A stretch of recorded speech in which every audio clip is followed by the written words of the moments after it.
Da un lato la missione della sconfitta di cui si assume, testuali parole, la responsabilità politica, dall'altro la volontà di non dimettersi e arrivare a fine legislatura. All'indomani del verdetto referendario è il guardasigilli trevigiano Carlo Nordio ad avere gli occhi della politica e non solo puntati addosso. Le prime dichiarazioni di giornata sono quindi le sue, ma per quanto precise non spengono la polemica. Anzi, anche in Consiglio regionale c'è chi al ministro chiede un passo indietro. Io penso che un ministro che tra l'altro pronuncia determinate parole, non solo lui ma anche parte dei propri colleghi durante un referendum così delicato sulla Costituzione non meriti di rimanere al suo posto. La difesa che non ti aspetti arriva dal Dem Giovanni Manildo, trevigiano come Nordio. Rispetto a Nordio, le parole di onestà intellettuale che ha avuto mi sono molto piaciute e conoscendolo penso che sì, c'era da aspettarsele.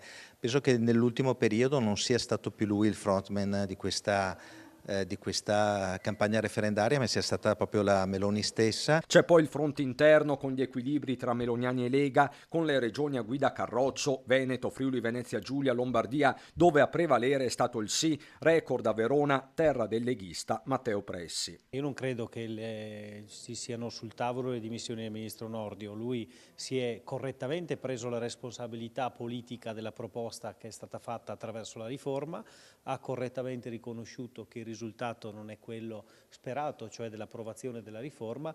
Detto questo, la riforma è una parte del lavoro complessivo che spetta al Ministro della Giustizia. E infatti Nordio, sempre in giornata, ha già preannunciato il suo obiettivo, ovvero il piano carceri, riduzione delle carcerazioni preventive ed espiazione della pena nei paesi d'origine. Insomma, si va avanti, ma forse non come prima. Per Mario Conte si deve ripartire dai territori. A Treviso capoluogo, città di Nordio, il no ha vinto, seppure di misura, sul sì, e questo, lo sa bene anche Conte, non è un dettaglio. Conseguenza per il governo? Nessuna.